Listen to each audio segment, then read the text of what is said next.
Star Trek 57, M23, take 2.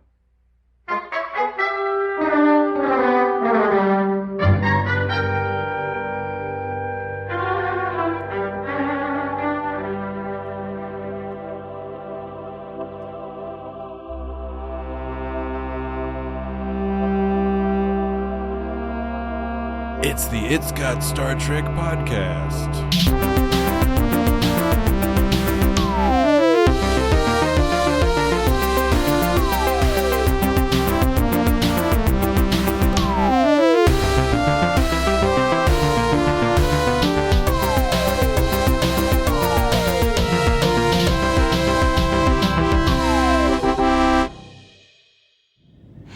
Why would peaceful men like Gwyll and Frayne want to subject themselves to such hostile images? My investigation has uncovered a rather disturbing side of Mari society. A black market, if you will, in which many of your citizens trade in illicit mental imagery. Gwyll is a very prominent figure in this underground, or was, until I brought him into custody. Why would any of my people want to indulge in that kind of behavior? Apparently, outlawing violent thought hasn't made it go away. All you've done is force people to share it in back alleys. It seems you have a somewhat more serious problem than the random thoughts of a single alien. Dan's ready to go. I know. You're ready to go. Yes. Are you ready? I'm ready to go. So let's go. Are you certain? Let's Certainly. go. Let's get to it, as they would say in the olden days. Let's start the It's Got Star Trek podcast. Help me. All right. The It's Got Star Trek podcast has started. Mm-hmm. This is the 223rd episode of the It's Got Star Trek podcast. That's ridiculous. Which is just It is started. ridiculous, isn't it? This is the Enough. This is the beginning of the podcast. Enough. That's a lot of episodes. Yeah, we've done a whole bunch of episodes. It's wild. We're unstoppable. We are. And this week You we can't will stop us. we will be discussing Voyager's season 4. Wait, why do I never get this properly? Okay, this week we will be discussing a season 4. What are you trying to say? Okay. Help me. Okay, we're going to be discussing. What's the issue here, Patrick? We're going to be discussing. Oh, man, it's going to be like that tonight, isn't it? No. It's I not. can already feel the frustration running at me from a distance. No. It's over the horizon. It's coming at He me. didn't That's get in- his sillies out I'm- before. It's disturbingly evocative. I'm not frustrated yet, but I can see it's happening already. You're being too evocative too early in the program. So if you know you're going to get frustrated, is that the same as being frustrated? Because, I know it's coming. Preemptively frustrated. Okay, we are going to be watching the episode. We already watched it. Okay. Oh, no. Okay. No, Dad, you made me all giggly. You made me all giggly with you. Now it's my fault. No. I'll No. take full responsibility. It's not your fault. It's just, there's a series of events here, and you were very evocative. That is It made unacceptable. Made me especially giggly. We will be discussing random thoughts. Are you certain? Yes, You don't say. which is an episode. I think he does. It's an episode of Star Trek Voyager. Which episode is it? Is It's it the 10th episode of this. because? Oh my God! What is going on with you? Are you sure it's the 10th episode? Because I've seen it listed as episode 9 as well. Yeah, it's weird because if you do a Google search, it says episode 9, but Wikipedia, Memory Alpha, IMDb, they all agree it's episode 10. But Paramount Plus does not agree because they say it's episode 9. Streaming services agree. Well, some of the streaming services think it's 9. Some of them think it's 10. Paramount Plus thinks it's 9. It's a whole thing. Yeah. But it's not a big deal. Hey guys, why We're do you, saying it's episode 10. why My Paramount Plus said it was episode 10. No, it didn't. We have Yes, the same. yes, it we have the did. same Paramount Plus. Well, he Well, I looks don't at know it- what he to looks tell at you, it- dude. He looks at it through Amazon, and I think you look at it directly. I was looking at it Paramount off Plus of my now. phone. I don't know. Well, how is that? No, you're looking at Google. Okay, right You're not now, looking at right now Paramount. I'm not looking at Paramount Plus, but what I was looking at, watching it on Paramount Plus, and then I wrote it down in my notes that it was episode 10. I wrote down in my notes that Paramount Plus says it's episode 9. I wrote that specifically in my notes. So one of us is wrong. Well, I'm not saying you're wrong. I'm just saying one of us is Sometimes wrong. the universe is like that. I'm saying Paramount Plus is Maybe sucks. something's going on. It's some there, sort of bug in Paramount Plus that's sowing discord among old friends. Just old. So much discord amongst such old friends. Oh, Help me. Okay. Why do you think it was called Random Thoughts, guys? I want your opinion. Are we already on that? Don't we have like news and ups and some other stuff? I think we got. Well, we're on the subject of the episode title. Open them ups. Why did they call it Random Thoughts? I don't know. Why do you? Oh, because it's about random thoughts. Yeah, but is Random Thoughts, is that officially like a phrase that people say? It's not like a phrase people That's use. so random. Yeah, thoughts. but yeah, no, but I mean, I had random thoughts. It's That's not so random. I don't know. thoughts. It's like it sounds like it should be a phrase, but it's not really a phrase. What if you it was know? random thoughts, but thoughts was spelled THOTS? What if? Why? That would be on the red. Why? It would be on the rad. Okay. What if? Okay. I am not sure why it's called random thoughts. But it's because they're about thoughts. They're having thoughts, and they have to Yeah. read their mind. But, But why? okay. But why random? I mean, they're not that random. They were They're not random. They were That's why induced for specific That's why purposes. the only reason it would make sense is if random thoughts was some kind of phrase people use all the time, and nobody really says random thoughts. I don't know. Okay. There's deep thoughts with Jack Handy. There is that, or I was might be having some thoughts of my own. once. Sinister. You don't say. Okay. All right. Okay. Let's get through all the beginning bits of the Yes. show.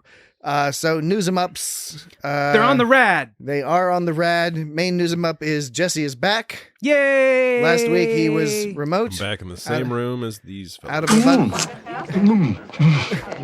Out of an abundance of caution, he had sequestered himself due to close contact Wonderful. Turned out to be an abundance. Yeah. with ill people, but he turned out, yes, everything was okay. Wonderful. Okay. Everything worked Wonderful. out. So that's good.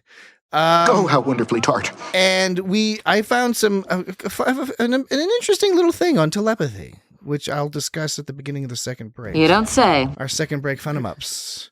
Wait, you're teasing it real early. Teasing, yeah. Well, just to keep people, because who knows how this first break will go? It might be a total shit show, and people might say, you know No, what? come on. I'm gonna turn this off. No, they Of course not. I'm not gonna give them a chance. But now that they've been teased with a fun 'em up, coming at the beginning of the Fun 'em up. second Tease 'em break. ups. Fun 'em up. A fun 'em up related to telepathy, they'll stick around maybe at least for that. So we'll see. It's impossible. We do have a couple of follow-em ups. Wait, we have news 'em ups or fun 'em ups or follow 'em ups? Which is Well, it? the fun They can't all be on the rad, Patrick. I would Rad 'em disagree. ups. I would disagree, and I'm still not a fan of that slogan. But again, the audience. I know. The audience. I can feel your cringe like declared from over here. support. Yeah. Well, what are you gonna do? You just gotta kind of go with the flow. No, the fun 'em up comes later. Fun 'em up. News 'em 'em up is just that Jesse's back. Follow 'em up. First one last week. Of course, we had the lovely call from Fraser. Yes. And who vocalized what many people have been requesting, which is a Patreon or some sort of other monetization thing for the It's Got Star Trek podcast. We're still working on that, but And what is it what is it they requested? they requested a way to pay us money. And we're right. interested in doing that, but we're only interested in doing that if there's something we can provide, even if it's some token small thing. And we do have some ideas for what those token small things that we could produce. Then you shall have it. We could interview a real Star Trek star or something. Well, we could do all sorts Yeah, of that's presumptuous. dude. You know what'd be awesome? It would be. Will Wheaton. It would be so wonderful for Wheaton. us to do that and then put it behind the paywall, as opposed to using right. it to drive people to the podcast. We're Right. like, no, you got to pay. That'd be fucked up. I will do that. Let's aim to have that as a Let's goal. get Will Wheaton. Yeah, Will Wheaton. Or You think Will Wheaton would do it? I don't know. He's Yeah. on Big Bang Theory. I supposedly talked to him on AIM. AOL Instant Messenger. It's weird that it's AIM, but it's AOL Instant Messenger. AOL It should be Instant Messenger. AOL IM. Are you talking about the aioli produced by Will I Am? Whoa. Wow. What What the fuck? Mayonnaise. You said AOLIM. I'm sorry. That's Dan pronounces it mayonnaise. Mayonnaise. Mayonnaise. Aioli for that was fucking weird, man. That was weird. By weird, do you mean it was super funny? Yeah, that like made my mind go backwards. Well, that's what we. That was clever, Patrick. I applaud you. We aim to do. No, what I was saying is each week. Back when AOL Instant Messenger was a thing, I supposedly talked to him online because someone I know said that they were like, "Hey, his handle is out there. You can just message him." And so I messaged him. And apparently it was called TV's Will Wheaton. That was his handle, apparently. And so supposedly that was Will Wheaton. And I don't have any reason to not believe it, you know. Well, there's a kismet to this. There's a kismet. Well, here's the thing. First of all, you're supposed to ask, well, what did you talk about? I'm supposed to. Oh, is this the setup of some sort of joke? No, it's not. Okay, what did you talk about? I don't remember. But like okay, so that was a setup for a joke, but not in the way I was thinking. Because everyone in the audience is probably like, well, what did you talk about? And I'm just letting you know I don't remember. So we can put that one to bed. Well, I was going to say that it is felicitous that you have remembered this at this stage in your life when you are, in fact, a host on a moderately popular Star Trek podcast. Moderately is a strong word. It's doing a lot of the heavy lifting. But you can talk to the audience, and there may be somebody in the audience who has the capability to determine whether or not this TV's Will Wheaton was indeed a real Does anybody know handle about this? Or whether it was some fraudster. Was it one of you all? Oh, yes. Was it one of you? Were one of you listening, defrauding people into thinking that they were speaking with Wesley Crusher or Will Wheaton over the AOL Instant Messenger? Well, I think it was him. Okay. He gave me the creeps. Well, just kidding. I'm just kidding. He didn't give me the creeps. He was very pleasant. Okay, I'm sure. Yeah. We gotta keep things moving along because we got a lot to discuss tonight. But that is irrelevant. Related to random thoughts, but we do have one other follow-up. We do. This is important. This is another follow-up from last week, and there's a clue. I think we should stop going on for like 20 minutes before. We're not going on for 20 minutes. It's only been. Don't worry about it. We're gonna get through this real quick. It's only been 10. We're gonna get real quick, and it's a follow. Everyone's gonna appreciate this, right? That's the clue. There's a follow-up. Wait a second. A clue? Like a clue to... It's a sound clue. What is this follow-up regarding? Don't worry. What is it regarding? Do you know? Don't worry about it. Do you know what it's regarding? I know what that is. What is it? Jesse, do you know what it is? No. It's the... Teenage Mutant Ninja Turtles! Teenage Mutant Ninja Turtles! Teenage Mutant Ninja Turtles! Heroes in a half shell! Turtle power!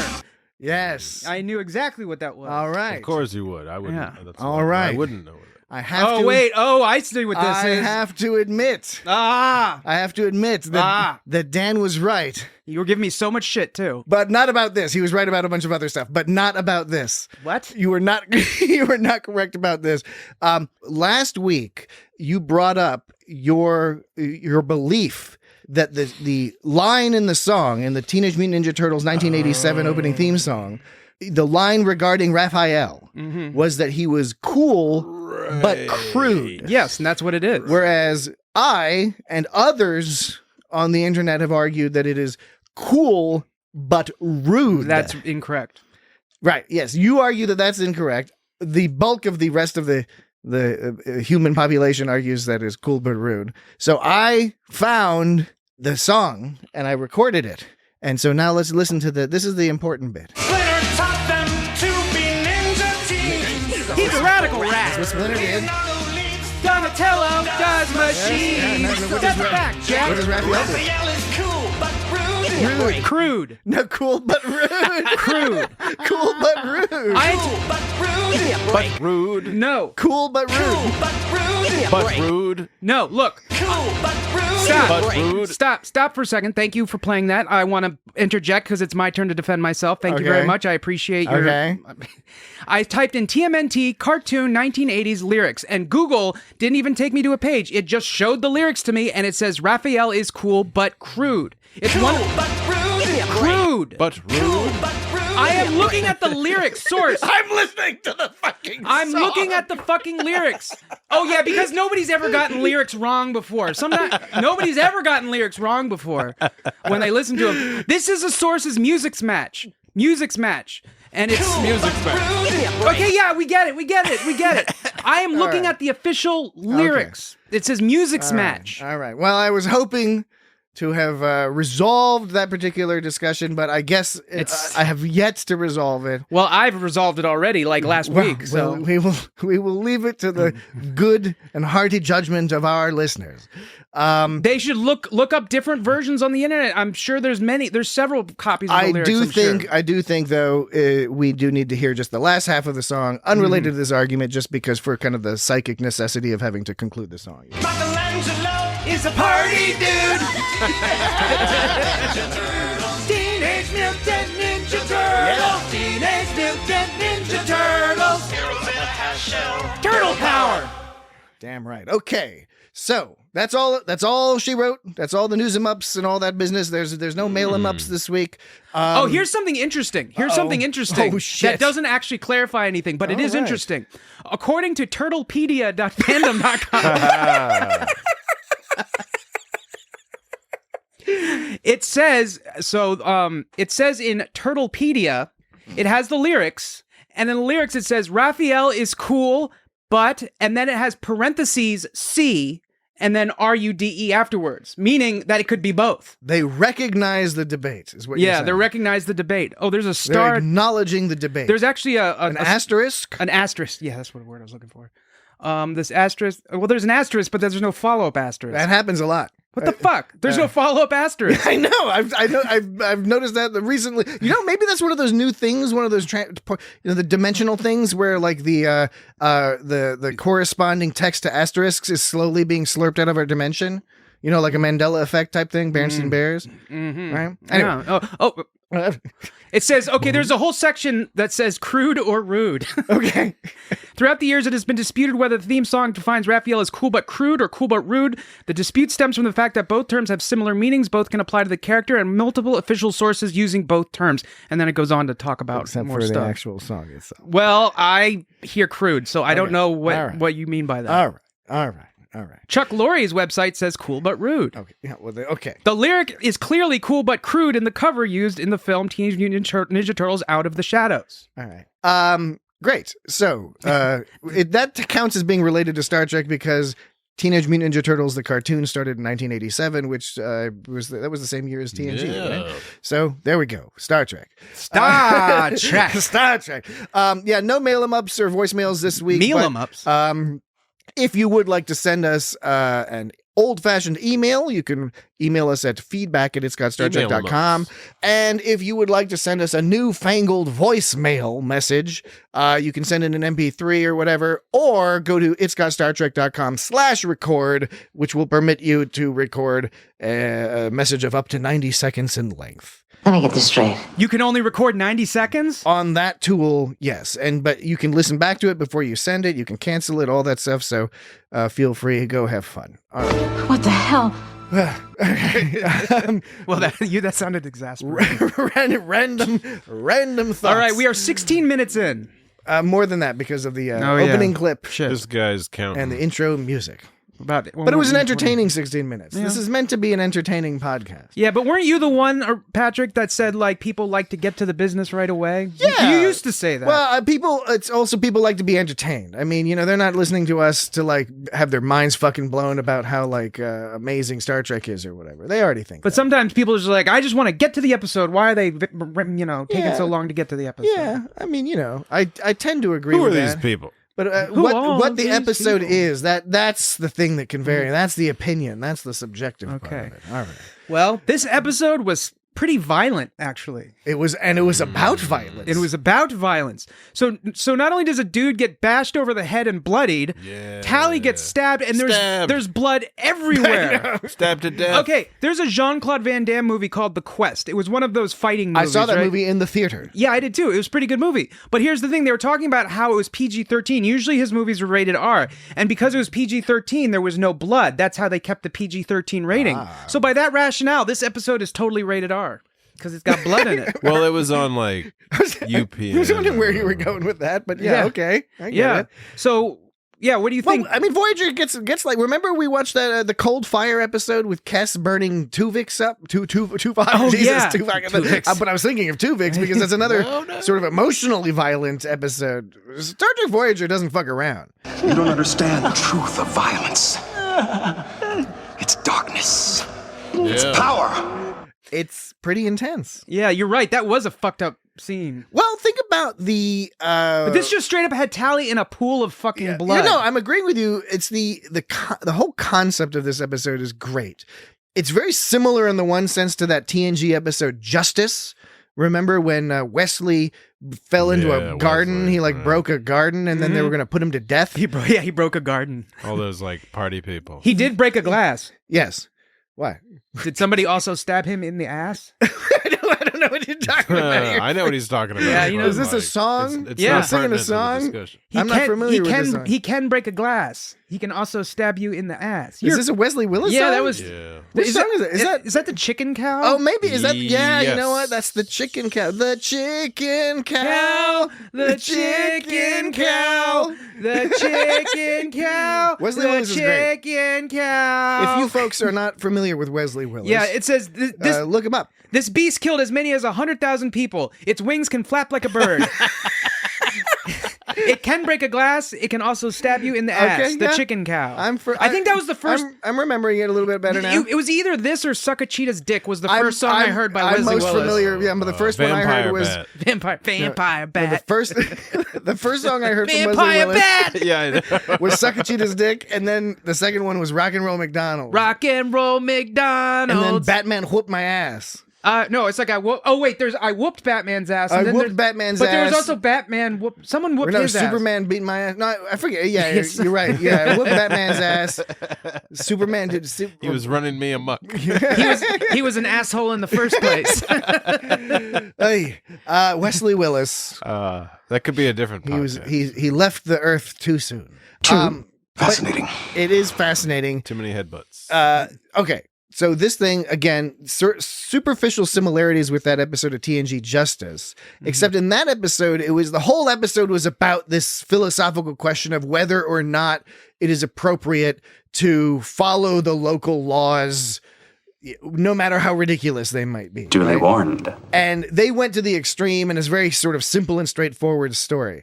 This story, I think, is much more complex and interesting and layered than Justice. At the same time, it's not quite as direct in terms of the whatever philosophical point they're trying to make. It's not 100% clear. I enjoyed this episode. I thought this was a good episode. Oh, I did too. And it was a great Tuvok episode. Yeah. And Tuvok is pretty tight. Yeah. Tuvok is a great Vulcan. He's a fantastic. Oh, he's the best Vulcan. Yeah, I think he's the Totally, best yeah. Vulcan. Yeah, he's great. And he was kicking ass with his investigatory Yeah, skills. Man. He's always kicking ass, that guy. Yeah. He's And an then ass he was getting like all like super fucking like intense, like, and he was like, This will allow you to see the deepest recesses of my mind. Yeah, man, look out. and he did 2 mind melds. He wasn't ready for that. Interesting, he did 2 mind melds. One was like this. Your mind to my mind. Yeah. Your thoughts to my thoughts. Now hear the difference in the second one he did. My mind to your mind. To your mind. My thoughts to your thoughts. He was mind raping that person. So first one was your mind to my mind. The second one was my mind to your mind. Yeah, but they because were he was jumping into that dude's head because he was mind raping him like Spock did with what's her name in Star Trek 6. Yeah. Mm-hmm. Right, so when he said your mind to my mind to your mind, that was when he was getting stuff from Balana. When he said my mind to your mind to my mind, that was when he was giving stuff to Gwil. Hey, Jesse. What'd you say, Jesse? You went like Jesse, my mind. What'd you say, Jesse? Jesse, What'd you say? We could listen to him do that all day, couldn't we? Your mind to my mind was when Balana. It's And then it was my mind to your mind. like a solo Who's On First. I know. But for the modern What's that age. supposed to mean? You know what it means. Your mind to my mind to your mind. He did it backwards because one time he was taking, the other time he was giving. I had not observed that while watching the episode. You have illuminated Totally. a very subtle but important thing. This guy knows A bit of Vulcans, lore yeah. about how mind melds work. Mind This guy melds. knows Vulcans. My mind's work. Why does that sound so horrible at the beginning? Is that when Neelix is biting into the sour melon? Oh, how wonderfully tart. Yeah. Did you notice, like, he just ate that without paying for it? She just gave it to him, and he just, like, helped himself to that fruit. Yeah, because he's fucking Neelix, and he's a piece of shit. Space creep. Yeah, but he's creepy, and he's all stinky now. He's like, he's creepy Neelix, but now he's creepy, stinky Neelix. Because he put all that cologne on. Right. And Tom Paris was like, what the fuck is wrong with you, man? Talchalk musk. It certainly is musky. Yeah. Musky. Are you wearing cologne? Talchalk musk. Is that some sort of hairy beast? Musk. Some sort of hairy Neelix beast? Talaxian Why do you want me to beast? tug on your whiskers? Talaxian ball sweat. Okay. What was that, Jesse? I'm not going to say it again. Jesse said Talaxian ball sweat. Why did he say it? No one knows. Well, that was what he was wearing. Neelix, but you got to hand it to Neelix. He can, like, pretty much hook up with whoever he wants to. Somehow. Kess left the show not long before this, right? He's already cool. I think they'd already broken up and stuff, but he can. But like everyone, all the women seem to love Neelix somehow. Yeah, maybe she was tugging on his whiskers. He's got something, Why do you want me to tug on your whiskers? Good personality. And check it out. Afterwards, after she died, he was like, "She was a wonderful young woman." Yeah. So is Kess. He's into the wonderful young women. That actor was on Seinfeld. She played one of George's girlfriends. Oh, that's where I recognized her from. The Little Kicks episode. Rebecca McFarland. Yeah. Okay. Her name is as Tally. Rebecca Neelix didn't seem that bummed out when she died. He was more incredulous. He was just kind of like, what the fuck happened? I can't believe she's dead. Yeah, right. It was funny. It's because I don't know, maybe she already tugged it on his whiskers. I don't know if he ever got to actually have it, because the thing is that they filmed it differently between his dream sequence and, you know what I'm saying? There was like a slightly, like with the dream, with the remembering thoughts thing, it was like more when it was something that didn't happen is what I'm saying. Yeah, well, the dream. When it was something that happened, it was all dreamy. When it was something he was imagining, it was a different filter put on it. And so when she was tugging his whiskers, I didn't get the impression she had already tugged his whiskers. That was the thought he was having that she had seen. When he was thinking about baking a pie. He's like, I was thinking about baking a pie. Oh, yeah. Dude, does tart fruit make for good preserves? Is that the thing? Yeah, because you add sugar to it. Yeah. You boil up the fruit with sugar. That clip of her, like, quote unquote tugging his whiskers, because she wasn't really tugging them. She was just kind of fondling them. Yeah. That was really weird. I know. That was really weird. And what was also weird, so that didn't happen. She was into it. That was what was weird. Well, in his mind, but then afterwards she was into trying it out later. Yeah. But so that I don't know if they ever got around to it. When they did because of the fights. When they were doing they weren't doing the engrammatic purge yet. They were studying their brain. Beard blocked. So first of all, they're telepaths, but they still need a machine in order to read people's mind. Maybe just that was to record. She said she did say record, so she could reference back later. So when they were looking in their mind, like when we saw the tugging action, that didn't actually happen, but we were shown as if like that was in his mind. Yeah. But then they showed Janeway fondling the currency. By the way. By the by. Oh wait, let me finish my thought first. Yes. The thought is let's give that a try this week. Okay. The thought the thing is whereas the Neelix memory of her tugging on the whiskers didn't actually happen, there was a scene of her like fondling the currency. So one of those memories was false, and again, it was they had the more golden hue color when it was something that happened that was just a memory, and then they had a more washed out pastel-y feel when it was something that was supposed to be imagined. They had two flashbacks, one of Janeway fondling currency and one with Neelix getting his whiskers tugged. It wasn't. Before that, it was a memory of Tali just putting fruit on a shelf, super sexily putting fruit on a shelf. Like lemons and then within that flashback, there was the sub flashback of Neelix imagining himself. Okay, but there was also a flashback of Janeway like fondling. Dan's doing something with his fingers that's making me very uncomfortable. There was also a flashback of Janeway fondling the currency. That was separate, but that was a real thing. That was a real thing that happened, and it was hilarious because Kate Mulgrew, her acting, she was being all like,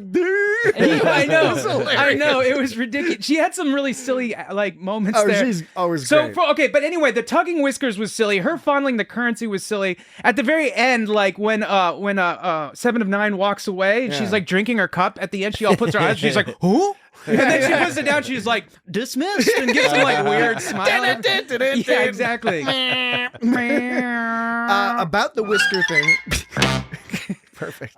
About the whisker thing, I was thinking, Perfect. You know how you got your Ferengi, and they like their umox. Right. Yeah. And the umox is when somebody who they're attracted to gently massages their ears. Yes. And it's meant to be Good. slightly off-putting and sort of ridiculous and all that.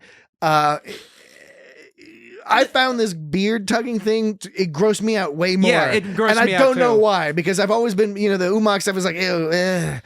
For me, it was just weird because she wasn't actually, like I said, she wasn't even really tugging. She was just kind of going up and down, and it just looked fucking kind weird. of flapping them. Yeah, it was great. It grossed me out too. Now, do you think is it the concept of tugging whiskers grosses you out, or how they displayed No, it? it was purely in the execution. Yeah, right. Right? I can conceptually understand the potential erogenous capacity for, with the tugging on some sort of beard hair. Probably couldn't tug too hard because it's all costume and That's true. makeup, and you might That's pull a them good point. things off. Jesse always pulling in the practical reality. It's hard to. She was a wonderful young woman. She I'm seemed sure it like was such hard a to pleasant act. young woman. You got to take certain kind of classes on how to How to properly tug tug on whiskers.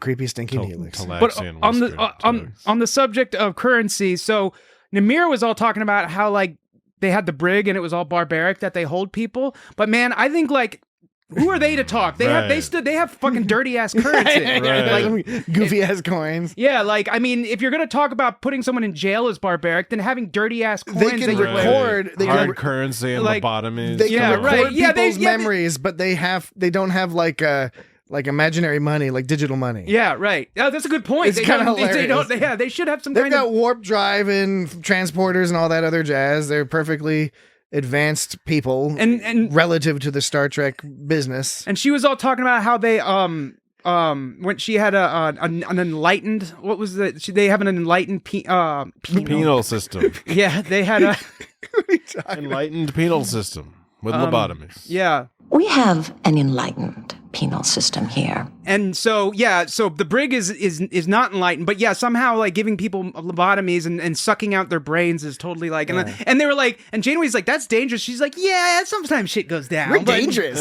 do you have that thing that we're dangerous from Detained? All right, how about you? Okay, I think it's time for a break. It's time for a break, according to Isaac from Unplanned Trek. That So guy gets us every Dan's time. going to look up the Weird Dangerous sound clip from Detained, because that's a funny one to have handy.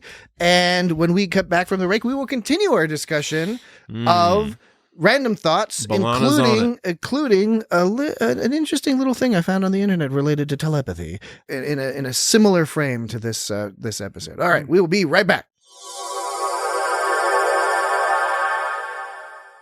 All right, we have returned. We're dangerous. Sorry, I was listening back to that one the other day, and I was just laughing at that. We're dangerous. Very funny. We're dangerous.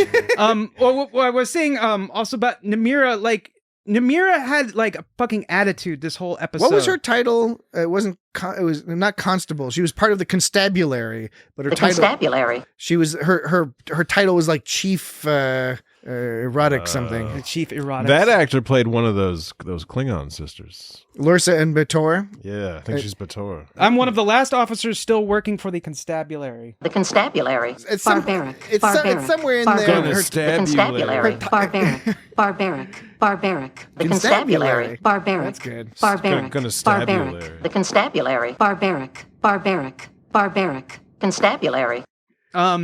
So her whole like tone this whole fucking episode was like, so there was this one, We have an enlightened penal system here. and then she's like, The records also say he was cured. he was cured, and then she goes, That's necessary for a race of telepaths. she's like, that's necessary for a race of telepaths. That's necessary for a race of telepaths. The records also say he was cured. The records also say he was cured. She was being like real pompous this That's whole episode. shady, man. You're saying I'm shady? No, her approach. Oh, She's covering something. That up. does But, like, appear the- to be one of the sub points of this episode. Is I don't know, hypocrisy is not quite the right word, but the arrogance that this group of people has that's embodied by Namira as the basic representative of how we interact with this culture of people, and that they're just like, oh yeah, we just get rid of violent thoughts and it's not a problem. Yeah. And Tuvok was even like, first of all, did Tuvok and her have a thing going? Because he was was an undeveloped part of this plot. Yeah, because there was an indication. Tuvok was basically like, I'm down to clown. Yeah, he was like saying, I enjoyed my time with you, and basically, but he was like, just listen to my ideas. I'm down to clown, but he was saying she was a great investigator, but like she was a terrible investigator. She didn't even bother searching her own citizens because she just assumed they were innocent. Like the guy involved in the crime, like she didn't decide to investigate the people actually performing the crime. I understand this the idea they had where it's like, well, it's about the violent thoughts that caused the problem, but you still got to investigate everyone involved. And her answer was like, oh, that almost never happens, And there was the part about he said he was a habitual. What was the line? It was Tuvok said he about Frayne. Frayne was the guy who did the fighting. Yeah, he said, according to your security records, he was arrested on 4 previous occasions for harboring violent thoughts. You classified him as a habitual perpetrator of hostile images. And she goes, true, but those thoughts were purged each time. He spent years in neurogenetic restructuring, and the records also say he was cured. So he had the brain scrambled. So she didn't even bother to check him, even though he kept breaking the hostile thoughts law. Her logic was that, like, oh, his brain was purged each time. But it happened 4 times. What's to say it couldn't have happened a 5th time? Well, it's a classic. She said there's virtually no crime in our society. Therefore, it's not worth investigating anyone because there's virtually no crime. It's like, well, that virtually means there's some crime, and so it doesn't hurt to investigate your own fucking citizens. So the problem is, I see what you're saying, where it's her arrogance and all that, but the inconsistency here is Tuvok is all defending her and saying she's a great investigator, but she was blatantly a terrible investigator. He's certainly, at the very least, trying to butter her up and get her to consider his argument by appealing to her presumed whatever, something related to her job being important to her, whatever. She clearly is a very skilled investigator. They've already spent a lot of time with these people on this planet. Like, this is like the least gross face of any of the Delta Quadrant aliens so far. It's like they really like these people. They're not weird looking at all. It is kind of funny. We're going to score with some. It's a good point that they were just like, let's put them in goofy costumes. Yeah. That's what we'll give them real big shoulder pads. Puritanical telepaths. Look, she's got habitual perpetrator of hostile images. She has the basic. Namira has. We're dangerous. Namira has the standard delusion, self-constructed delusion, in order to maintain the society that they believe is the right way to run society. They've set up their society in a certain way. They have to ignore the data in order to keep believing in that society. I would never ignore data. He's always so cool to listen to. I know, right? But you get what I'm saying, right? So it's like, this is nothing new. People do it. This is a big problem in the world. And I think that's, if there's a few different sort of disparate themes here, and I think one of the themes they're getting at is sort of highlighting that does not do you any good. It doesn't do your society any good to purposefully ignore something that's wrong with the setup of society. Right. Well, I think Tuvok, when because like he said she's a good investigator, you're right, he was buttering her up, I guess, to being good with her, but he said at one point, he was like, I'm not judging your culture. In fact, I admire it. I've enjoyed your company in particular. So like we said, I think he's biased because, his volcanism sort of broke down a little bit, because I think he's biased because he's got a crush on her, and he's just giving her the benefit of the doubt. That's what I think. Because that's my problem is with Tuvok, like, or maybe he was just doing it to try to get in better with her so he could properly investigate. And again, maybe he was just like, thought she was hot and just trying to hang out with her, because he definitely seemed to be into her. Yeah. It was kind of interesting that they threw in that line that had that clear implication of it was weird. Of a potential romance when there wasn't really much else in the story to carry that, other than to say, hey, it didn't hurt to have. It's nice to see that Tuvok, who knows, maybe he had some interest in that. I don't know. Tuvok, there was another line where she seemed like, being all like, arrogant and cocky. She when she goes, I guess she at one point she goes, I guess you could say I'm becoming obsolete. And Tuvok's like, in what sense? And she goes, there's virtually no crime left in our society. It's like, Yeah. I'm so upset and Except for this distressed. Fane guy that we have to keep purging his I know, right? Yeah, I know, right? We're just such an amazing society that we don't even need me Okay. anymore. What will I do? All right. Well, this is a good time to get moving along home to our second break. Fun 'em up.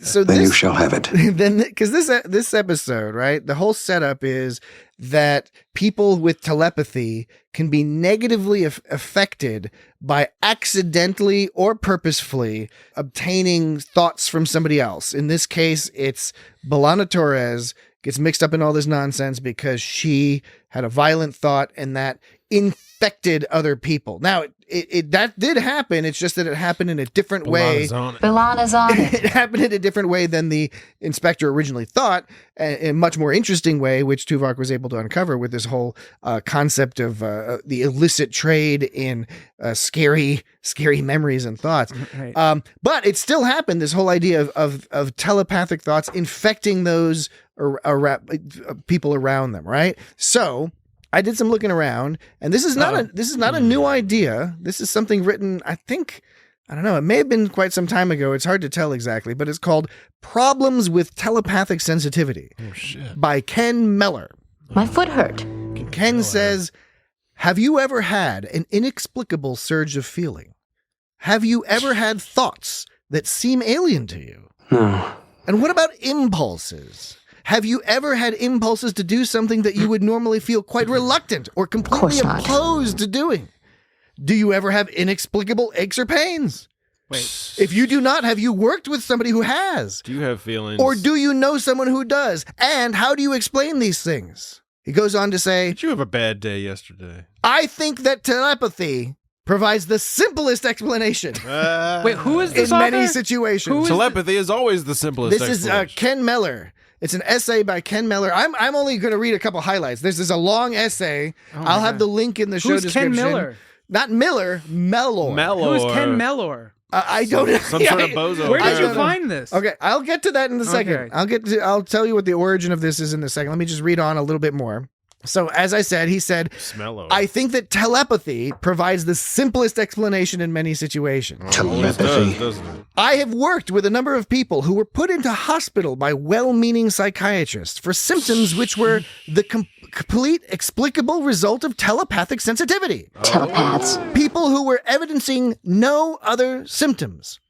In the last few years, I have created a model that helps me understand some of what seems to be taking place in telepathic experiences. Your telepathic abilities are strong. I have included 4 aspects of this model. My goal in doing so is to provide you with 4 labels to support the process of developing a vocabulary for the Show me. subject. They are, the 4 categories are sympathetic responses, sending, demanding, and the safety valve effect. Many people have problems with communication. Oh, by the way, I'm skipping over the part where he goes into detail about each of these 4 categories, extensive detail about exactly what they mean. Telepathy. And then he concludes by saying, many people have problems with communication, with managing their thoughts, feelings, impulses, and the like when they are with others. It is helpful for many of these people to know that what they are experiencing may not be theirs alone, but that it may have been originated in another person. Oh, because everybody's a human? This does not relieve them of the responsibility of having to deal with it themselves, but it does help them understand what is happening. So where before they may have only had an intuitive idea at best. So wait, right there, he's saying that the Mari have no excuse. The violence in that happened on the Mari planet was the Mari's fault. It wasn't B'Elanna's fault, because he's saying even though you're affected by telepathy, you still are responsible for your own actions. That's part of what I found interesting. So first of all, it's kind of amusing. Sure. It's a similar concept, right? He's talking about this idea that other people, that the problems that people face that are sometimes referred to as psychological problems, he's arguing that is people, it's your sensitivity to other people's thoughts that's confusing you, right? That's, it's nonsense, I think, but it's clever. I give it that. And it does bear some relationship to what we're discussing in this episode. But I did find that last little bit there where he does sort of he explicitly states that just because somebody's having these influences does not mean that they're not responsible for what they've done. Interesting. So where did you find this?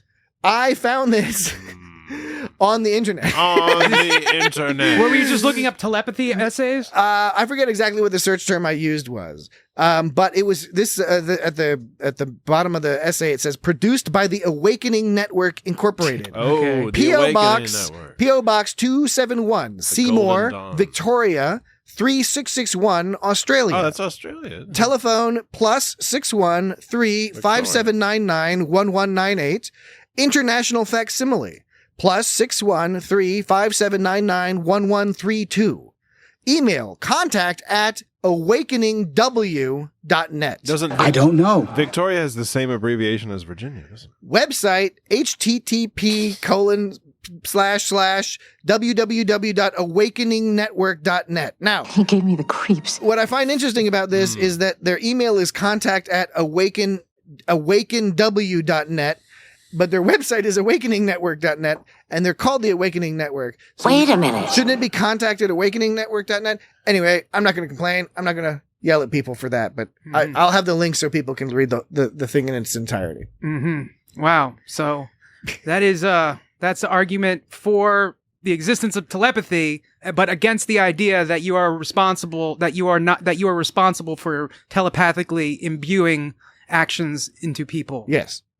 Well, there you have it, folks. I guess. Yeah. That's Ken Millar. Ken Malar? Ken Meller. Ken Malar. Well, that's what his opinion of it is. Millar. I don't know what his opinion of this episode would be if he were to give We it. should ask. He might question whether or not these alien fruits looked particularly alien. They were water plums. They just but they just looked like Water plums. like dragon fruit and a couple other things. They just got some. There was a horned melon. There's a horn. Yeah, there's a horned melon. They just got a Oh, how wonderfully tart. couple of regular fruits. Yeah. Back to what you were saying about how the weird that they decided to include the part about Tuvok and his love affair with Namira, implied love affair. There was another part where I think they could have there was a part that was kind of questionable that I don't know they really needed to put in the episode. Was the part where with Paris, the whole thing with Paris, I just didn't see that going anywhere. Like where You mean Paris being concerned about B'Elanna? Yeah, like we already know that Paris, is all into B'Elanna.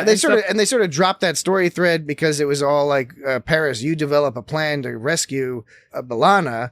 But then it turned out that Janeway didn't appear to be like doing anything to related to that. Yeah, because he was all like, They're a bunch of pacifists. They're no match for us. which I thought was a pretty funny line. But but there was the scene where Paris met up with Chakotay to talk about breaking B'Elanna out. Yeah, and then that just didn't go anywhere. And because Chakotay was like, well, Janeway's going to try some shit first. And then that's when Paris was talking about that their pacifists will kick their ass. They made it, and it's weird. There was another weird part. They made a point of Paris being reluctant to sit in Janeway's chair for some reason. because it was the captain's chair. Yeah, but why didn't they just stand talking up? Like, why did they even introduce that whole concept? Like, why didn't you just walk up and they have the conversation? Why was Chakotay all like, you can sit in the chair if you want to? Like, they could have just stood and talked like normal. But the only thing I can think, it was so they could end the scene with Chakotay saying, Tom, I may have let you sit in the captain's chair, but remember, she's still the boss. Yeah. Like what was the? But I was what was very even the confused fucking by point that. of that line too? I was very I have that in my notes that Chakotay is all like, yeah, she's the boss, and I was like, at what point did Tom Paris suggest that was not the Yeah, case? right. Yeah. There was one part where he kind of talked back to her. He was like, when she was talking with Namira when they were about to do the engrammatic purge on B'Elanna, and Paris was just basically like, oh, you can't let him do that, Janeway. Where he was, I guess you could say like he shouldn't have talked out of turn, but it's Star Trek. I've never. It's Star Trek. What are you gonna do? So I didn't see any indication of him like questioning her shit, and I don't know. That was a weird scene. I think they could have replaced that scene with a little bit more about Namira. And like her motivations and her reason, like just more behind like her motivations for being a terrible investigator, like why she was the way she was. I guess we're terrible. I guess part of the problem is that Tom Paris, because at this stage in Voyager he has this relationship with B'Elanna, a romantic relationship. I suppose her B'Elanna's on it. You know what happens when they when B'Elanna and Paris have sex? All right, what happened? B'Elanna's on it. Oh no. I get it. I made a dirty joke. Yeah, it was pretty. It was saw it very coming. blue. Very blue. Where would I stay?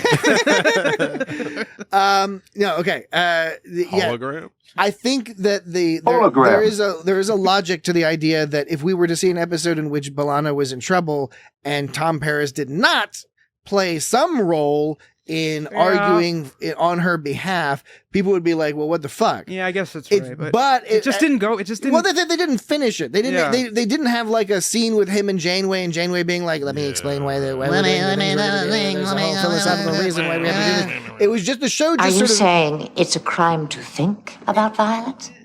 Janeway clearly disagreed with the law, with the situation.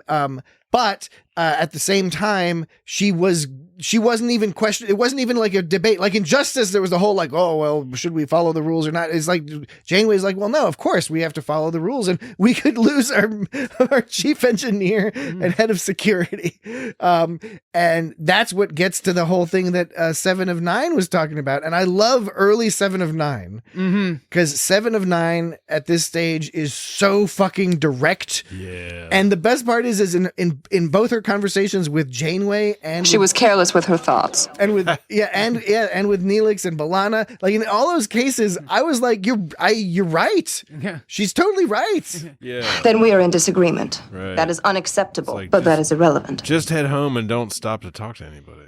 You'll get home quicker. Yeah. And I was surprised where she was talking about how like assimilation was the perfect method of like getting to know people. Like she's all defending the Borg. Like, Yeah, well, she's still in the. She's still She's still still thinks- full of nanites, man.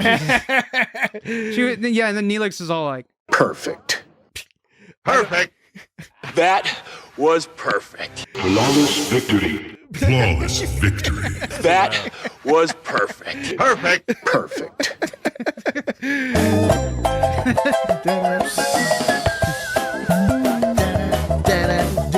That was perfect. Perfect. wow. I just love that. I listened to it so many times. It's amazing. I remember the arcade game came out too. That was fucking awesome. Yeah. Too. TMNT. There was a weird thing with that show where they ran the episodes out of order. There was a whole thing in the first season. Well, the first season, 5 episodes are basically a little mini TV movie. right, exactly. But they played them out of order. Then went on like production, like they aired them in a different order. There's a whole thing about it, and I remember because I rented a VHS cassette back in the day. Because the Reagan administration wanted to drive the children mad. I rented a VHS tape with crazy children. I rented a VHS tape, and I don't remember the order they were in, but I remember like watching the episodes. I was like, "Wait, this seems like it was supposed to follow up to that episode," but that episode happened like 3 episodes. Even on the before. VHS tapes, it was out of order. Yeah, it was out of order, and like the mini movie part was like, you know who was out of order? The person who put together those VHS tapes. You know, the whole damn system was out of order. It was. I'm going to look this up real quick. 1980s cartoon, out of order, first Out of season. control. You know, Dave Coulier. Cut it out. Yeah, right. All right. Right. You can't do that on television. That was a different show. I don't know. Okay, here it is on This is on slime, bloop, bloop, bloop, slurps, slurp, slurp, gloop, That was the show with Alanis This- Morissette. slurp, slurp, gloop, gloop. This is from tmntentity.blogspot. Why do you keep finding this weird shit? I don't know. What about Turtlepedia? TMNT, It said Turtlepedia. turtle penis. It says the 1987 Teenage Mutant Ninja Turtles cartoon, the one produced by the one produced by Fred Wolf, had a strange broadcast history. Some of it aired on CBS Saturday mornings. Some of it aired in syndication on weekday afternoons. Some of it aired on the USA Network on weekday mornings. USA. And some of it even got the prime time special treatment. As a result, the episodes were badly jumbled up from what their narrative chronologically should have been. So there you go. It had to do with the being on different networks, I guess. Yeah, that's fucked up. That is weird. Anyways, we're learning a lot about The TMNT, Patrick. Does the USA Network doesn't exist anymore, does it? I don't think so. No. Didn't it? No, the TNN network became Spike. Yeah, but the USA. Yeah, I know. I know. I remember TNN. USA. I wasn't talking about TNN. I know. That's what I was going to say. What I was originally going to say is it became Spike, but then I was like, oh no, that was the TNN. Oh, I see. TNN. Your brain worked faster than me. I don't know. Help me.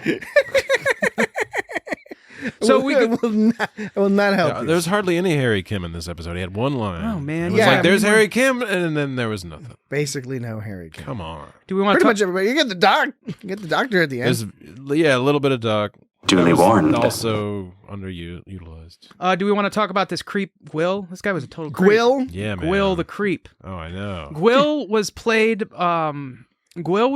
by Wayne. Wayne Perret. Hello, my name is Wayne Perret. I play the character Gwill in Star Trek Voyager. Is he from Canada? I don't know where he's from. But he's creepy. Apparently, he played the therapist on Westworld. The rapist? No. The rapist? I'm not falling for that. I guess I already did fall for that. Oh, I did not know he played that. You must have read my mind. Gwill. I really can't be late for the table. My children get upset when I'm late for supper. Why should I trust you? Maybe we can be of use to each other. Maybe I could help you. I have something exciting for you tonight. Show me. Show me. If I'm right, I'll have thoughts to share that are darker than anything you could imagine. Dark impulses. Your telepathic abilities are strong. I'm surprised you're so easily tired. He's a Delta Quadrant lightweight. Don't trouble yourself. I never meant that to happen. I do She seemed like such a pleasant young woman. This one's the woman. Yeah, wait. She was a wonderful young woman. She seemed like such a pleasant young woman. You're holding back. Creepy. Listen to these are the breathy ones. She seemed like such a pleasant young woman. Wait a sec. She seemed like such a pleasant young woman. You're holding back. Yes. Good. Good. This is the side of you I wanted to know. I like it. Yes. Good. This is the side of you I wanted to know. Yes. Good. You're holding back. I like it. She seemed like such a pleasant young woman. This is the side of you I wanted to know. Yes. This guy needs an anchromatic purge. I was just thinking. I'm sure you do. No, please. How would we do that? Any other questions? All of his lines were delivered so Yeah, monotone, I know, except of course for these. Yes. Good. This is the side of you I wanted to know. Yes. Good. She seemed like such a pleasant young woman. You're holding back. There's something about this Gwill fella that's really captivated you, Dan. Yeah, I was obsessed with him, kind of. But it's like he's like apparently he's like one of those guys Self-evident. that turns out to be creepy. That the first time you see him, he's just like super smiley and friendly and hey, and then like You must have read my mind. as it goes on, and like even as like Tuvok is investigating him, it's all super like classic mystery. Like this guy's up to something. I think right away you can tell this guy is shady. Yeah, I think that this is a very good episode. I think it's very well written. I think there's all sorts of clever stuff they put in there, even in the acting. There are a couple little things, and I think what you're talking about, Jesse, is one thing that I thought that maybe they didn't just figure out how they wanted to do it, and so it came off a little weird. Because I agree that when you first see the Gwill guy, he's just like a shop merchant, whatever. You're like, okay, whatever. There's just this guy. Right. You must have read my mind. And then later, it's a friendly planet. And then later, B'Elanna's all like, "Oh, that guy creeped me the fuck out." This is the side of you I wanted to know. I kind of wish they'd made him a little bit more creepy, because you were saying he was creepy right away, but I kind of think like the first. Well, no, right away he was super smiley and friendly. He's a little smiley, and then later he gets creepy. But I don't know. I think I've seen that before on TV, and I think it would have been interesting to give us the clue that he was up to something, and it was just like we don't know what. I don't know. Maybe not. Maybe it's. And he wasn't fine. He wasn't a very good criminal. Like, first of all, he didn't put much effort into covering his tracks. Like when Tuvok, you mean like being paid with chests of coins because they didn't even invent fucking dollar bills yet? He just has a chest. He has an ornate chest filled with fucking coins, and he's like, "Yes, give me the drug money, and I'll give you the drugs." Yeah. So Tuvok was talking to him, and then he turns around and leaves, and then Tuvok immediately follows him. like doesn't even wait 2 seconds, and just, so he doesn't like he's like just lets He's a good Tuvok follow him, investigator. and so Tuvok was just interrogating him basically, and then Gwil was like, well, why are you following us? And then like after Tuvok clearly is interrogating him, Tuvok's like, oh, I want some of your scary memories, and then he's like, oh, well, in that case, sure, you know, he immediately like after being interrogated buys into the fact that Tuvok is not trying to like go undercover. Yeah, he's I know, like, right? he's immediately like, yeah, like a good criminal should be able to recognize such an obvious undercover ploy. Here's the deal, but Tuvok was just like, you should trust me because we're the same. And he's like, okay. No, I think that's well observed. Or do you think he's such an addict that he can't help it? Yeah, exactly. I think he's well observed, but I think this is a case of the dealer getting high on his own supply, and that's there's a reason you don't get high on your own supply, children, because it will fuck up your business acumen. Yeah. So what you do is you sell one drug to do another drug. Traditionally, that works much better. But it's also like these Don't dudes do are- the drug you're selling. These people are getting off on having these violent thoughts, but it's like they don't really know real violence. They have this funny violence where like violence is this forbidden thing, and there's little teasy tastes of violence, and that's what's really getting me off. But like you haven't seen what Tuvok's seen. Yeah. And they just weren't, and it was just they didn't know they don't know violence. Because you can also use your imagination, and I thought that was part of the clever thing is that it wasn't just memories. It was also like people like Tuvok can actually imagine crazy shit, and that these people are not good at imagining shit. It's not good enough. Right. They want the real scary stuff. So the reason they like violent thoughts is, first of all, they can't have them. So it's like this emotion that they're not used to having. But it's also, I was thinking, the violence, it's not just a lust. He's lush. He's a forbidden thoughts lush. It's not just like a lust for forbidden thoughts. It's also a way of kind of being intimate with someone, getting to share parts of each other that no one gets to see. Like, it's like, these are my secret violent like the genitals. thoughts. Like, yeah, it's kind of like mind genitals. Mind genitals. Yeah, I was reading that this is sort of a commentary on censorship. Yeah, absolutely. Yeah, because you censor things, and then at least there's another problems. Yeah, well, like Janeway said, they're just going to sell it in back alleys, and they're censoring and they're not just censoring what they see, they're censoring what they think. Yeah. So it's an argument for free access to internet pornography. Yep. Except it was in 1997, Among so other things. not really internet. Sort of AOL, BBS's, 1997. Prodigy, CompuServe, that sort of thing. So Super VGA. yeah, exactly. Errol's internet. Slow ass porn. But so after knock knock, who's there? Slow ass porn. Pictures of women in bikinis. 14.4K modem. So Sports Illustrated. So after Tuvok goes swimsuit edition. So after Tuvok meets up with Gwil and they're talking about like, let's trade some thoughts, he sneaks in some more interrogation, but he's getting bold. So Gwil's like, there must be violent thoughts to be had in your shipmates, whether they want to share them or not. Yeah. After all, they couldn't stop a telepath from probing their minds, could they? And Are then you shipping me? And then Tuvok says, is that how you acquire your merchandise? And so immediately, like, Tuvok's inquiring, basically asking him where he got his shit. Yeah. And you're not supposed to do that. So as like when you're a criminal doing criminal things and getting illegal crime things. Unless you're getting high on your own supply, which is clouding your judgment because you're so desperate to have this Vulcan scary thoughts. Right, yeah. That you're willing to delude yourself into thinking he wants to give you those thoughts. So Tuvok was like asking him where he got his stash from, and so Gwil was getting a little rattled by that. Because he goes like, enough. He didn't even enough. That's how you know that he's enough. Tuvok's the narc. Yeah, well, so right, because like, yeah, Gwil kept pushing towards it, like you said, because he wanted to get high so bad. Slurp on that violent memory. But like Tuvok was being really bold with inquiring his information. Like I said, Gwil, like, he's lucky that Gwil was such an addict to violent thoughts, because any other person dealing in illicit substances would have recognized, like, wait, why are you asking me all these questions? But and I had one random thought about that whole scene when let's hold that random thought, because I've been struggling to find a segue to the break.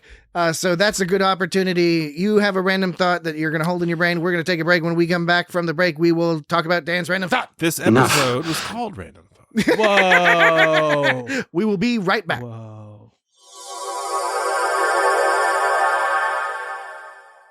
All right, are you ready? Are you ready? Okay, let me slurp my drink, and then And then we can declare ourselves back from the break. Okay, let's do it. Let's do it. Let's close down the podcast. Are you ready? With the Are you remaining, ready? remaining Are you bit, ready? the remaining chunk, the remaining bits and pieces of discussion. It's not so much a closing down as it is a burning out.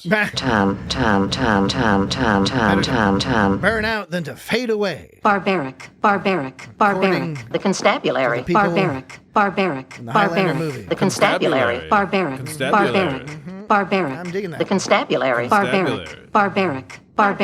Constabulary. Oh, Constabulary. hey, that's weird. Constituents. This was just a sort of like a side thought. When when Gwil and Tuvok first met in that This is the random thought. yes in the interrogation scene, and then Gwil turns around and walks down those stairs, and then Tuvok follows him. I was imagining what that whole area must look like. I know, it's nuts. It was like almost like an amusement park or some kind of outside. It was like some outdoor building style thing, where it's like you're on some outside walkway and then you're going to some outside It's stairs. like Morocco or something. Yeah, it looked all awesome. I was like, I want to live in that place where you get to walk up and down stairs, but you're still like outside and you're doing like it looked like Morocco. That's a good way of putting it. It was blowing my mind. It was like, where are these people living? Yeah, and where will they stay? I'm glad that you agree with me, Jesse.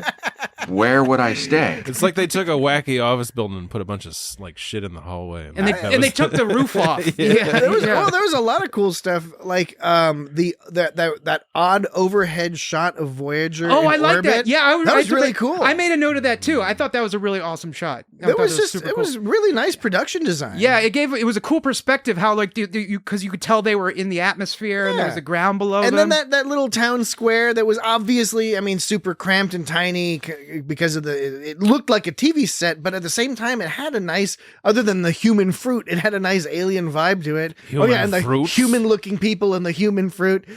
Fruit. But they were wearing non-human clothes. They were wearing some hilarious clothes. Yeah, hilarious clothes. And then Neelix result Tali and Neelix, that whole conversation was, it was creepy because it was Neelix, but I've never seen so much blood before.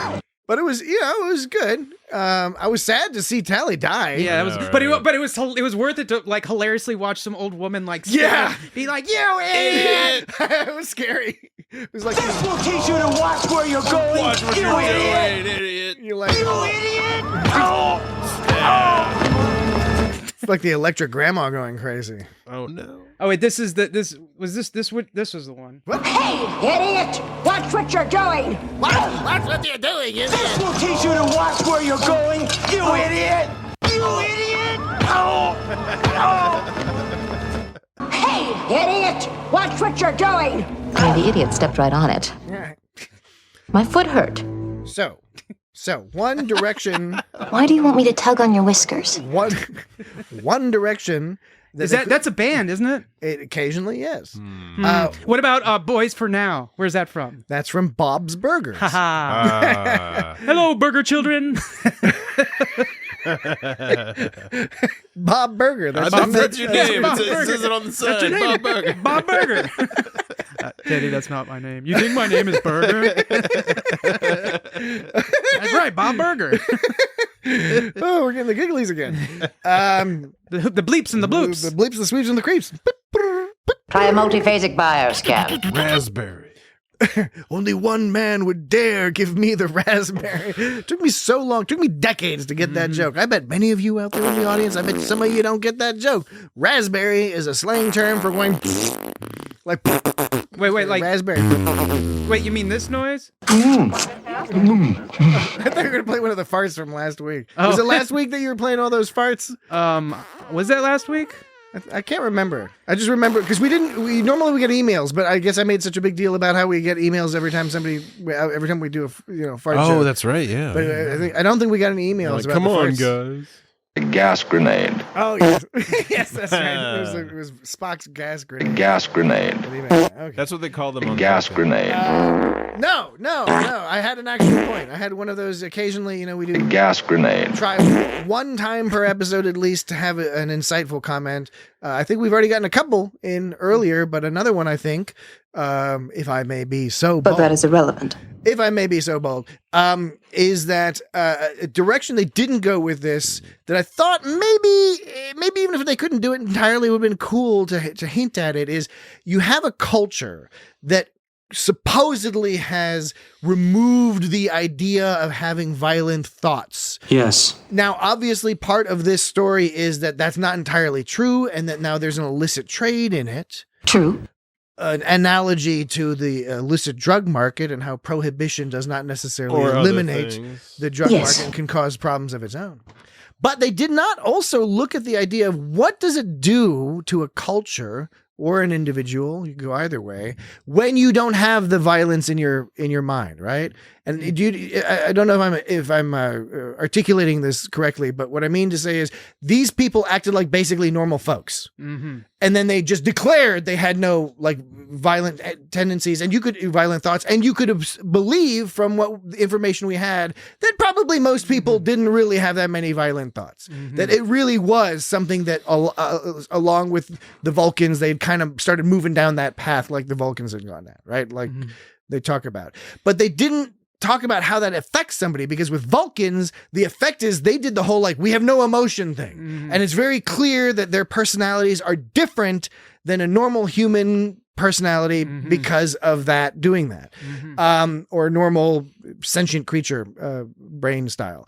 That wasn't the case here. These people seem pretty normal. Yeah. Right? So I would have been interested if there was something else weird about them because they didn't have the violence thing. Like were they super boring? Right? Yeah. Well, kind of. Yeah. They kind of seemed a little boring, but at the same time, that Tali gal was down to clown. So like, you know, Yeah. and- Something else they could have included in the episode instead of that whole Paris arc that didn't arc anywhere. Yeah, I would be interested to see if there was some other drawback, and you could have a whole philosophical debate as to like whether it's worth the cost. Like make them really boring and be like, is it like worth having a boring life if you get rid of violent thoughts? Patrick, if there is no evil, how can there be good? Yes, precisely. You could. I'm putting my finger in the air to show that I'm making a point. I wish we had video sometimes. Yeah, I mean, we could have video sometimes. Well, Patrick, without evil, how can there be any good? How can there be? What Dan did is he said the same. He said the same thing he said before, and then he did the same thing with the finger. You still can't see it, of course, at home. Well, Patrick. To that I would say he appears to be doing it a third time. How can you have pleasant thoughts if you don't have violent thoughts? Well, that's a good question. It was not explored by this episode. No, it wasn't. They should have made it a two-parter. Yeah, or season long. All right. So long-time listeners will know this, but newer listeners may not be aware that Dan, when it comes to critiquing the show, the various Star Trek shows, he often has certain solutions that come top of mind. One of them is to make it a two-parter. Another one is to make it a season-long arc. And another is to somehow relate it or purposely confuse it with the episode I Born from TNG. I mean, he could have killed off the whole Borg race, but he didn't want to genocide them. Because Dan has this whole weird meta long-term like sort of in-joke that's only an in-joke for him. That episode defines who Picard is. He could have destroyed the Borg, but he is so honorable. You can see it in every episode of the show. He was so honorable that he wouldn't do it. Now, one would say, like, yeah, I guess one would say the point. This one over here. That one. You brought it up. I'm just finishing it. The point is obviously like, yeah, you can't genocide no matter how badly you want to get rid of something. But on a practical side of things, you can't help but think like, you know, maybe he should have killed him. Maybe he should have genocided him. But that's who John Luke I agree. I wish we had video because the physicality you put into this argument, I think it goes a long way to supporting your argument. But that defines who Picard is and how he's so honorable. He doesn't even care about what's practical. If you would like us to discuss the episode I Born, we still haven't done that yet. We've never done it, and it might as well. It's one of those ones we either should do it now or we should just never do it. I can't believe that. It should be like an ongoing thing. But if you would, you just write in. That can be the first Patreon episode. Write in at feedback@itsgotstartrek.com. And let us know if you'd like us to discuss Iborg, or if it's funnier if we never discuss Iborg. We'll tally up the votes. Or if it's just on our Patreon. That's ridiculous. Yeah, we'll figure it That's ridiculous. Yes. Okay. Random thoughts. Lots of random thoughts this episode. That's I thought you'd How understand. about we frame it that way? We'll frame all the TMNT and all the other nonsense. We'll frame it as like, haha, random thoughts is a really sophisticated and clever meta joke. Let's frame it. We'll frame it that way. How's that? Okay. Okay, Good. let's do it. Good. Aggravated violent thoughts. Engrammatic purge. Yeah, were you going to go somewhere with that? No, Jesse? I'm just saying things that they said that were said in the episode. Mary no longer have violent thoughts. Bullshit. It's impossible. Exactly. It is. I think it is. It's Sort of impossible, impossible. and then they're totally unequipped to handle these violent thoughts. They just start fucking stabbing and beating. Well, but people. it's one of the differences. Again, another thing that I thought was underexplored is the difference between Vulcans Vulcans are like, no, we have the violent thoughts. Oh yeah, but we do. squish them the fuck down. Yeah, we put it in our stomach. They have the most and violent we thoughts. develop a whole complicated business to control They it. pull a Hank Hill and just push them all down and don't let them out. Right. But these Pon-far. folks are like, no, we've just gotten rid of them. We've gotten rid of the concept of violent Jesse, thoughts. to your point, there was an episode of Married with Children that actually explored this idea. Al, who was like, the implication of this episode is that he had a very He sold shoes. he had a He sold shoes. Al, the By the implication seashore. the implication of that episode was that Al He had was a a vendor of shoes. Okay, He didn't put the soles in them. I just wanted to clarify. Okay. He didn't sole shoes. He sold shoes. Al, women's shoes. Now I got it. You get what I'm saying, Jesse? He sold shoes. He versus didn't he sold sold them. He sold them. Okay. Yes. I just want to clarify. The implication in that episode was that Al and his family lived an unhealthy lifestyle and they ate a bunch of shit and, it was terrible. But then there was this super health nut. But they were still a family at the end of the day. Okay. God damn it. Okay. But then there on this episode there was this super like health nut guy, right, on TV, and they met with that health nut guy, and the way they destroyed him was by feeding him hamburgers.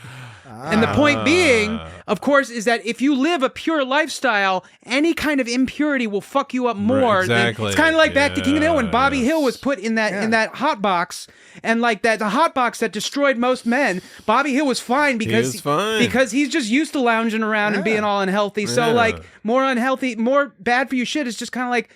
He may not feel the same highs as someone who lives a perfect lifestyle, but he doesn't feel the lows as intensely either. Didn't they say like even Hank was like Bobby Hill's a lump? Like he just you can just take it. Is this like Ken Mellor, where it's like it's because of all the psychic intrusions? Some people can handle the psychic intrusions better. Yeah, well, the people who are more used to handling something are more equipped to deal with it. Yeah. And so if you never handle violent thoughts, then when you get one, it's going to fucking blow your mind. Right. Same like with food. If you eat healthy food all the time, next time you eat a hamburger, it's probably going to fuck you up a little little bit. And if you bit. try violence yourself, you're going to you're going to break all the rules of, Dude, speaking of violence, when that dude was like bashing at first like he was going ham on some like shit and I was like, "Whoa, he's fucking that dude up." But then he was like, "Oh, he's just beating up some pots, no big deal." And then he starts beating on some dude. It's like, "Whoa." Yeah. Or like you're going to go like kicking people in the balls and shit. Mm-hmm. It's like, "You idiot!" Kicking people. Are you saying that if I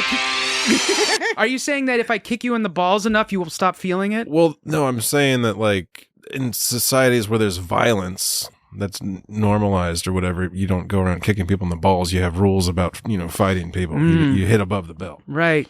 Do Klingons have honorable fights? They probably don't kick each other in the balls. No, they don't. I don't think they do. Yeah, they have honorable fights or whatever their concept of honor is. Didn't Tuvok called like B'Elanna's like her species of Klingon barbaric? Oh yeah, I forget. I don't know if I wrote down the exact line, but I did make a note. Yeah, primitive Klingon psyche, classic Vulcan racist thing. And again, I love Tuvok. Oh yeah, and Tuvok is he's the most Vulcan of all the Vulcans, and what goes along with that is being horrifically and openly racist to your friends. Yeah, she all goes primitive Klingon psyche. Yeah, thanks. Right. I think. No, you don't think thanks. Come on, B'Elanna, that's crazy. Yeah. Primitive. B'Elanna's on it. Eat any good books, lady? Well, then there was the part where him and Namira was like, "Why aren't you talking telepathically?" And he's like, "Oh, I didn't know that Vulcans regularly spoke I knew they could, but I didn't know it was like regular everyday conversation was telepathic." Yeah, and I think that it's an idea that floats back and forth in Star Trek a little, the degree of telepathy in Vulcans. But there's certainly some... It's like the degree they're willing to admit. Telepathy? Telepaths. Well, when we were talking about how the idea of telepaths... She was a wonderful young woman. She seemed like such a pleasant young woman. I can't remember. It was within the last few weeks we were talking about how fucked up telepathy is and how often Star Trek is just, and other sci-fi is just like, oh yeah, they're telepathic. That's the characteristic. Yeah, of right. the character. Yeah. But this episode was like, no, it's like there's all sorts of problems. if you have a society. What about telekinesis? It was interesting though. Not how quite as invasive. They did have that clever thing where Tuvok was mostly talking, but it was when he chose to use telepathy or not. Once was in responding to her, and another time he used it was when he was sort of insulting the crew. He was basically saying, like, you know, if you know, if the people on this ship were as cultured as you and I. It says if all species, when he's talking about the brig, and she's like, "Forgive me, Tuvok, but that seems barbaric," and he goes telepathically. He says, "If all species were as enlightened as yours and mine, there would be no need for prisons." Ironically, her ship wasn't as enlightened as she thought it was. And there was that great callback at the end of the episode. Yes. When he was all like, he was confined to the brig. Yes. Boom! Mic drop. Slam. Yeah, that was awesome. It was Vulcan's got some kind of prison. That was awesome. Vulcan loot drop. You know, where he just like takes the Vulcan loot and he smashes it on the ground. Is that a reference to something? You know, like there's a mic drop, except you can also do like you can smash like a guitar, but he takes like the Vulcan loot, or he takes that. What are you referring? That rack of bells where it's all like. I'm sorry. I thought you meant loot as in LOOT. Oh, you meant like in a sack of treasure? Yeah, that's just like kind of those Vulcans with their sacks of treasure. But Vulcans have some kind of prison, kind of reprogramming kind of shit, right? Yeah, they've got. Because what about that shit? Spock's brother was in some kind of prison. Exactly. Right? Yeah. So what would be in that case? It would be a Ferengi loot sack, I guess, and a Vulcan. There's a difference between a Vulcan loot sack and a Ferengi loot sack. Loot drop. Loot. Did you say sack? A sack of loot? I did not say sack. No, I just said a Vulcan loot, but you interpreted it as Vulcan loot. Oh, because it was a sack. And then you got all hung up on sacks. I never meant that to happen. Oh, sure you didn't. Yeah. Confined to the brig. Yeah. Okay, who did we not talk enough about in this episode? We talked a little bit about 7 of 9.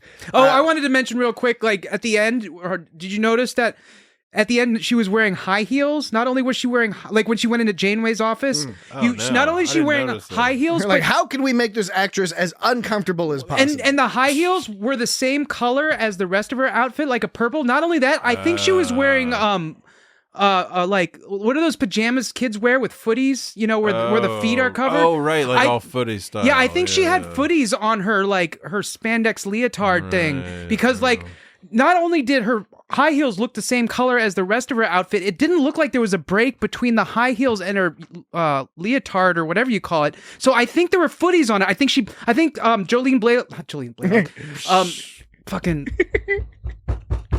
Oh my God! Why am I blanking on her name? Jerry Ryan. Jerry Ryan. Oh my fuck! I'm sorry. I meant that. Jerry Ryan. That sounded. That sounded. We'll cut that part out. Jerry Ryan. Jerry Ryan. Jerry Ryan. Jerry Ryan. Jerry Ryan. It was Jerry Ryan. Jerry Ryan. Right. What I meant to say was footies. Jerry Ryan wearing footies. I can't believe I forgot her name. Jerry Ryan. Jerry Ryan. Ryan. So.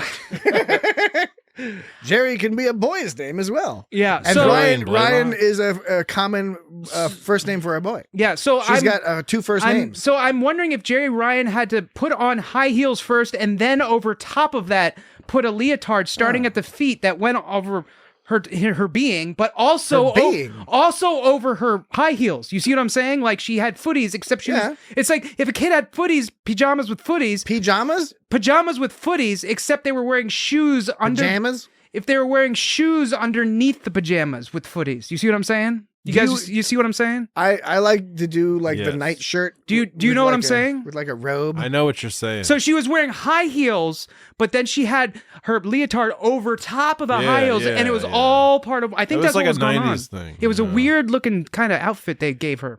Because of her magic outfit was designed to slurp healing juices or Borg nanites or something around. I remember she was full of nanites, as I said earlier. Yeah.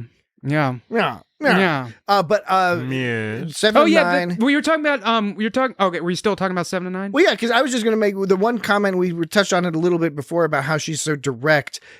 She makes such a great outside perspective character, right? And so, Spock and Data and many others have served in that role. Odo, there are lots of people who part of the character's purpose is to provide a non-human or a non-Federation or non-American in a meta sense, sort of non-Western perspective.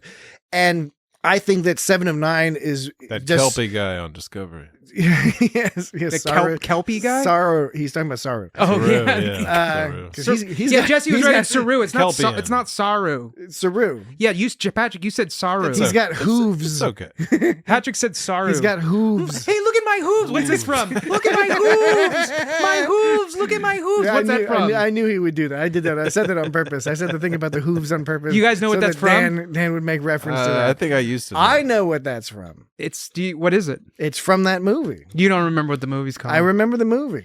What is it? It's from that movie with Tom Green. Yeah, you don't remember what it's called. Oh, Yeah. Tom Green. Yeah, Freddie got fingered. Oh, you do remember. You were Yeah. just pulling a fast one. Well, I thought we'd banter about it with a little bit. We got a few minutes to spare. we're padding it out.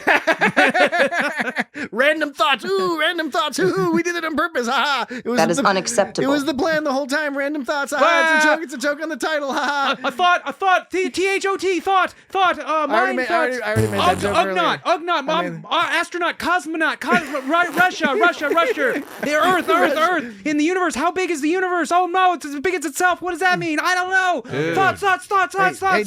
Dan, you gotta go take. I'm go to one of spinning these- out here. You gotta go to one of them Ken Mellor workshops. Mellor. Oh, you're right. I bet I'd be a star student.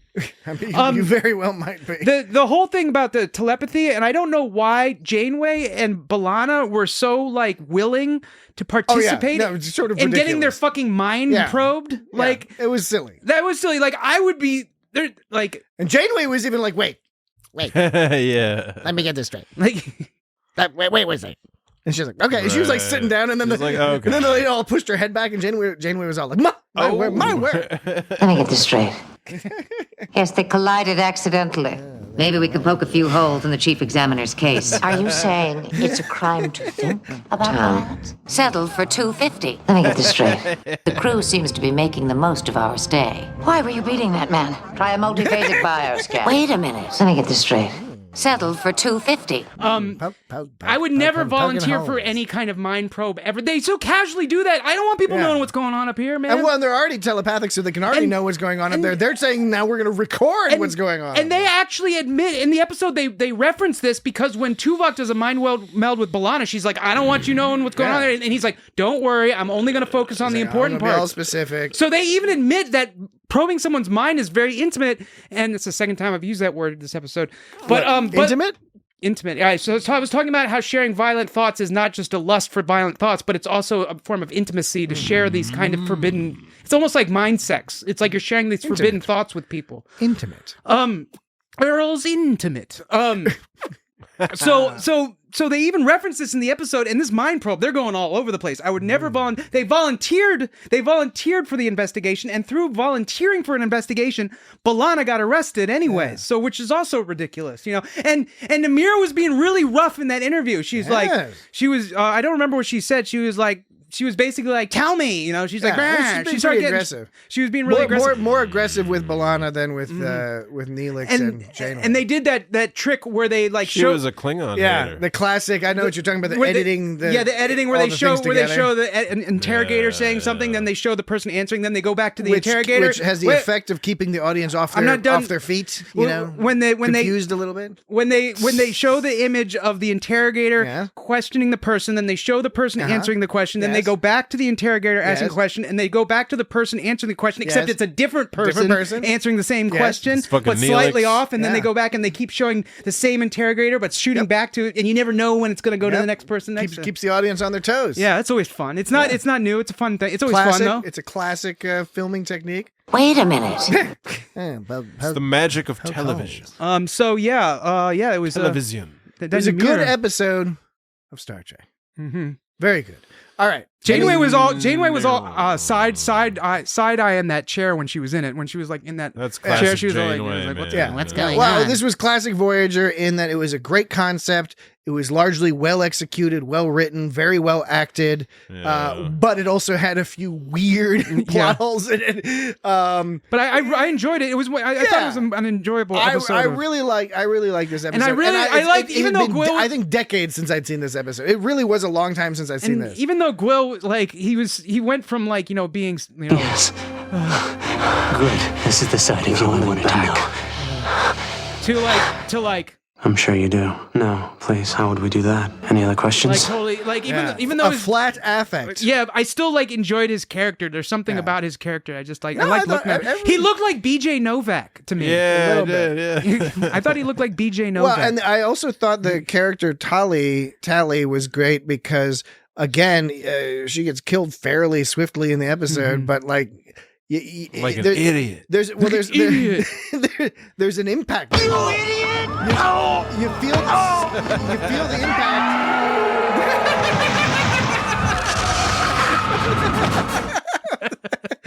Okay. All right. What were you saying? Yeah, I said you feel the impact even though you only saw the character in a few scenes. And the other thing I thought was funny was during the mind reading scene with Neelix, that there's just that extended scene from Neelix's memory, which the context suggests that we're just looking at what Neelix was just staring at this woman for an extended period of time as she slowly placed fruits on a shelf. Somewhat inexplicably placed the fruits on a shelf. I'm gonna make a pie, and then the next thing you know, he's getting his whiskers pulled on. Yeah. I know we're finishing up, but I briefly wanted to mention the thought scene. Okay, there was Gwill evil thoughts, violent thoughts. I marked every scene that they showed of those the thought scene. There were 7 scenes for Gwill's thoughts. There was a hand with a knife. This was when Tuvok was mind probing Gwill, or Gwill was showing Tuvok his thoughts. There was a hand with a knife. It was all stuff from other Paramount There productions. was some kind of stuff they had owned copyright. There was some kind of demon monster biting a hand. Yeah. Someone zapped away by green gunk. There was a dog being all toothy. Yes. There was some random woof, woof, bow, wow. There was some random face in agony. There was riot police. Why would Gwill have like riot police up in his brain? Where would he get that thought from? That's a good question. It's a riot. And then at the end there was some shit blowing up. Now Tuvok's thoughts, there were 8 of them. There was the crew. The crew was being followed by some monster point of view shot from a monster. Then some pale melty monster that looked like the one that was biting the hand in Gwill's thoughts. There was that monster. He looked like that other monster. So they both had that same looking monster. Then there was some dude on fire with melting skin. Yeah, I don't know where that was from. There was some kind of fleshy arm looking. It looked like a cross between a fleshy arm and like a landscape. It was all horizontal. It was weird. I didn't know what it was. Right. Then there was that monster again. This time he was all sideways. Then there was a planet exploding. Right. Then there was like. It looked like a predator. It was the predator, or was it a Nausicaan? It was a predator, wasn't it? Looked like the predator. I think it was. It could have been a Nausicaan. Then there was. I don't remember, and I didn't pay close enough attention. And then the last one was just some dirt blowing up, which might have been That's left over. That's a Nausicant? Is that what you said, Jesse? A Nausicant? No, I wish I said that. And then there was. Well, then I said that. The last one was some dirt blowing up, which could have just been an extension of the planet, leftover planet exploding. I don't know. I don't know where all those things came from, but they were pretty freaky. Jesse explained that they had got it from other Paramount. Well, yeah, Paramount film library. Came right out of the can. I'm curious which ones they got it from, because some of them were very obviously from Star Trek. Well, it was you send the production assistant. You're like, hey, go find us some ridiculous shit. Yeah, I know, and I'm just. But it's got to be stuff we can use. On the way back, pick up a bunch of sandwiches. Get a bunch of sandwiches. No, I realize that. I'm just for my own edification. I'm curious what they actually specifically pulled it from. Like I said, some of them look like the alien point of view shot looked like it was from an episode of another thing. Perhaps the one with the alien point of view shot looked like it was from a Voyager episode. But perhaps there is a resource online that one of our good listeners can point us towards that provides these details, or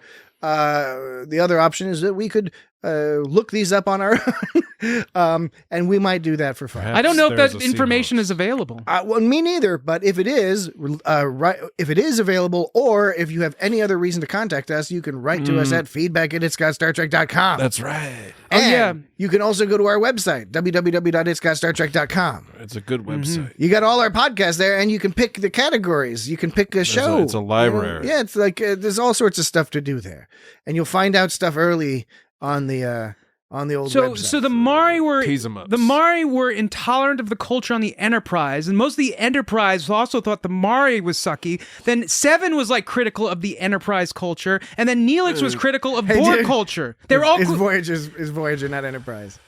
I'm sorry, not Voyager. I'm sorry. You know what's interesting is they call it Voyager and the Enterprise. They don't call it the Voyager. Except for on Enterprise, they call Enterprise, and not the Enterprise. Right. But in all other instances of the Enterprise, it's the Enterprise. And it's not the Voyager. It's not generally the Voyager. I was saying, okay, that's what I meant as Voyager, but this episode there was a lot of tolerance of people being critical of each other, like Neelix of Borg and Neelix of Seven and Seven of Neelix, and then Seven of Voyager, Mari of Voyager, Voyager of Mari, and Neelix of Borg. What was that whole nonsense you were doing earlier where you're like, I don't remember what it was. It was very funny. You were all you're talking about your mind to my mind. It was first it was your mind to my mind. First it was your mind. First it was when it was your mind to my mind. It was when you get thoughts from someone, it was your mind to my mind. But then when it's my mind to your mind, it's giving them thoughts. Your mind to my thoughts. Your thoughts to my thoughts. To your thoughts. To your thoughts. This is so stupid. Okay, we really do have to end the podcast now. So, Telepaths. Website, if you want to send us a recording, it's got StarTrek.com /record. Facebook, YouTube. You don't say. And it's got Star Trek on the social medias. I did say it. That's all there is to it. Next week, who knows what we'll discuss. Nobody knows. Go check out the website or social media. Of course, say no more. Dan's algorithm will tell us what to watch next week, and we'll figure that out within a few days. So, that's it. There's nothing more to discuss. Okay, good. Good night, everybody. Bye-bye. Neelix? Why do you want me to tug on your whiskers? Excuse me? That is what you're thinking, isn't it? That you'd like me to tug on your whiskers? Well, as a matter of fact. I'd love to. Do you have time to wait until I close? Yes, I think I can rearrange my schedule.